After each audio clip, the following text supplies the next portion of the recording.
This hatch lid that you're looking at would not have been original to the house. So that hatch was in the house when you got Yes, there? yes. This is a structural piece that's been cut, and The house, four-story house, was resting on a piece of railway iron. Hello everybody, thank you so much for making it to another episode. Today's episode we're going to be focusing on the basement, and believe it or not, the basement is not 125 years old. So if you saw the previous interview with Art Anderson, we learned lots of things about the house.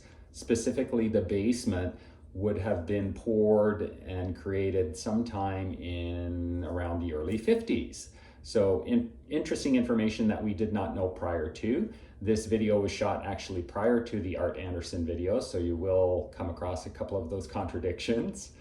We'll also identify some of the challenges that we're having in the basement in terms of structure and some of the things that we'll need to tackle over the next little while. So I hope you enjoy today's video. If you like today's content, please make sure you like this video. That helps promote the video to other people on the YouTube network, as well as subscribe so you can find out when we're posting more videos. You can also hit that notification bell so that you get notified as soon as we have a video drop. So thanks very much for joining us on today's episode. I hope you enjoy.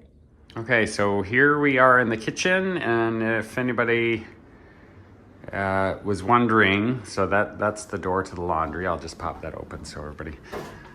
I don't remember which way we went in our walkthrough, but that's the laundry. Sorry, apologize for the dirty laundry on the floor. Just doing laundry here at the house. But the other door, which I'm not sure... I don't think we went downstairs when we came. Sorry, let's move them up here. So to get downstairs, we've got a little hatch here. And this is the start of where we have some of the issues. So this hatch lid that you're looking at would not have been original to the house. And you'll see when we go downstairs here, or down the ladder-esque stairs, we'll see where some of our challenges start. So I'm just gonna focus as we come down the steps here. This is a structural piece that's been cut, and this was cut in order to allow for passage down to the basement without having to go outside, because when the house was originally built, there would have been only access to the basement from the exterior of the house. And so this piece being cut was probably the start of some of the challenges that happened down here in the basement. Now, some things have been shored up, and you're going to see a lot of jack posts down here with more jack posts to follow, I guess. So first thing everybody's probably noticed is the spray foam insulation, and it is quite the spray foam installation job. So not sure who did this one back in the day, but this has been spray foam from top to bottom. You can see all the way around. Nice and bright down here, lots of windows, and quite cozy, I would say, considering it's a basement.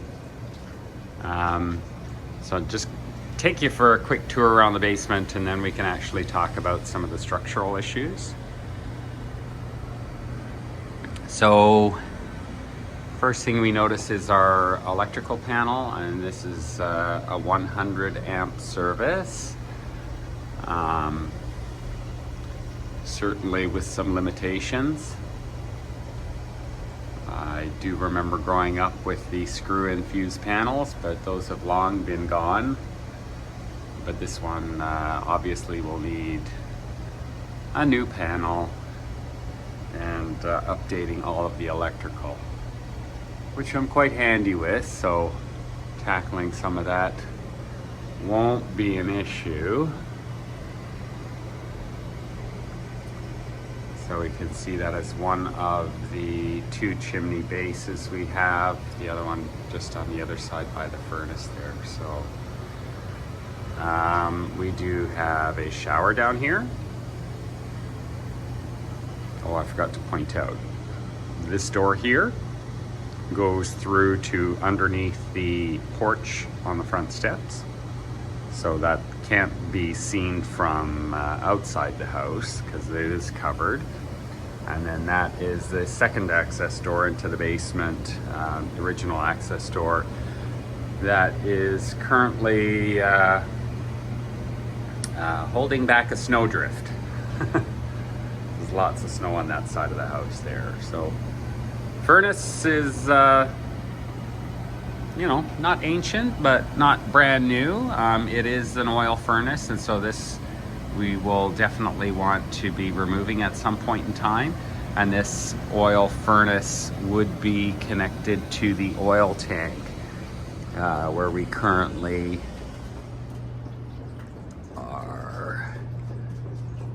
have stored in here. So 200-gallon tank in here, and this 200-gallon tank gets filled and provides us with heat. So this is going by the wayside. People typically are moving away from oil heat, going to electric. Lots of people putting in mini splits right now. I know the federal government did have some incentives. Certainly hope some of those incentives are still around when we start to tear some of this out. So yeah, we've gone through a significant amount of oil since we've got here. We have had the temperature turned down in the house, but yeah, welcome to using oil heat. So just give people an idea, I think we've gone through about a quarter tank. When we got here, the tank was almost empty, so close to empty. We did get the folks down at Western Petroleum to give us a half tank, which is 454 liters, and that cost about $685. Full tank would have been about $1,300. And certainly in weather like this, we're going through more oil with a lot of the chillier weather and the wind having picked up. So yeah. So, and this little corner back here has just got some other shelving. We've got some old hockey sticks. That would be, pretty sure, Peter Tilley's hockey stick there with his name on it. And then this would be the back side of the other chimney. So, and then last piece down here is the hot water tank. We've got an electric hot water tank, which I'm gonna have to figure out how to turn down because it's currently producing scalding hot water. Yeah. So you can hear water running. We've got some drain pipes from outside that channel the water into the house and then out through the bottom. So to kind of circumvent drainage on the outside portions, we will need eaves troughing and downspouts added to the house because we currently don't have anything, and that's really going to help to mitigate some of the water issues that we have. I'm certain there's probably going to be some kind of repairs required on this side of the house, but we definitely know on the other side here there's a lot of damage to the concrete and foundation that will need some work to make sure that this house gets to stay here for another 125 years. So you can see some of the jack posts and some of the things that have been tried to stop from falling. So we're going to be spending some time, hopefully before I go back to the Calgary over the next few days, to try get some of this shored up. So we're not concerned about any further dropping, and we can look at ways in which we can start to lift the house back or lift some of the walls back to where they need to be. But you can see definitely got some pretty bad dry rot here. A lot of these structures will need to be replaced at some point in time, and herein lies some of the challenge of working on some of the foundation pieces for this old house. So We can see we've got a big split in this beam here. That extends all the way over. And then we've definitely got some drop beams as we move in front of the shower here. So this is one area that is of particular focus for myself while I'm here. So I'm going to do everything possible to try to get this area structurally supported from underneath until we can get some potential laminated beams in here. It will require a little bit of further investigation and research into finding what's going to be the best solution for us. But yeah, we'll get some temporary bracing in here. This is another area that we'll be focusing on.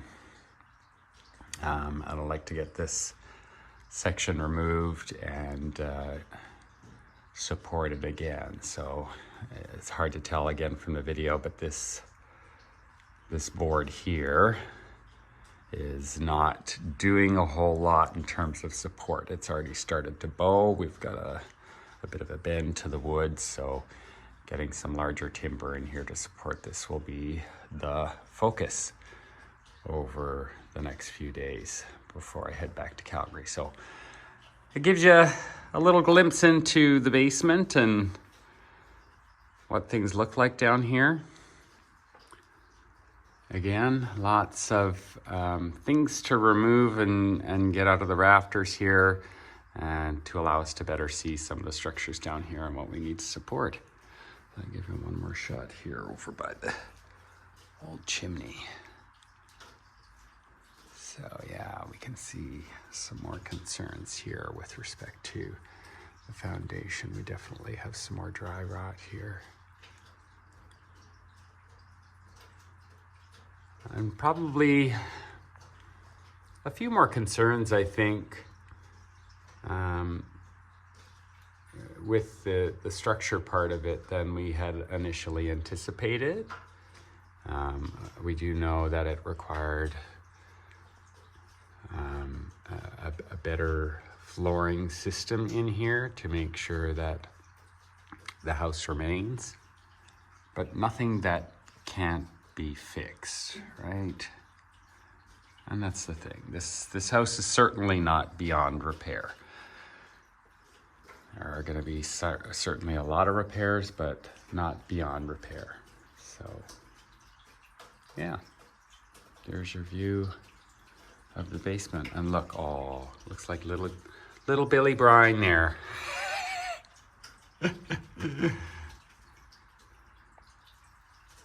Cute. Okay, so there's the basement. So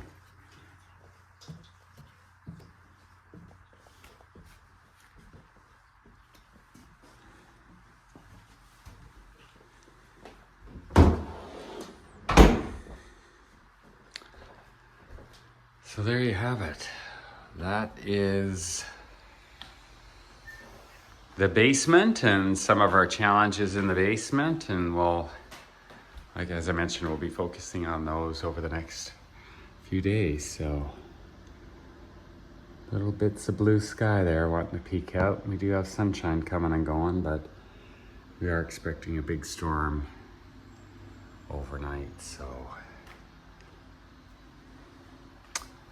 oh, and I had the pleasure of catching a fox running up the hill when I pulled up into the driveway. That's the Port Club just down below us there, but yeah, fox running up the hill as I pulled up the driveway the other day. Pretty fox, wow.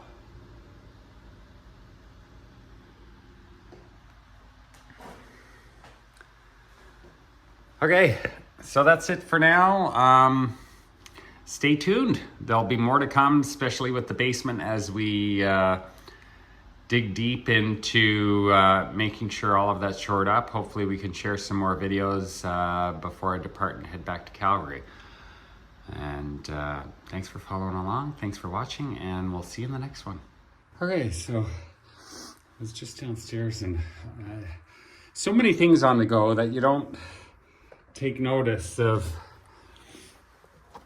little spaces and such. So I'm just gonna we're just gonna have a peek inside this door. I went to pull it open, there wasn't enough light to actually see inside. Maybe this was just built, just as a little, this was the stairs coming downstairs, so not sure what I got down in the hole there. Looks like a whole lot of mouse poison and some boards over what used to be sort of exposed floor. Interesting. Anything up there?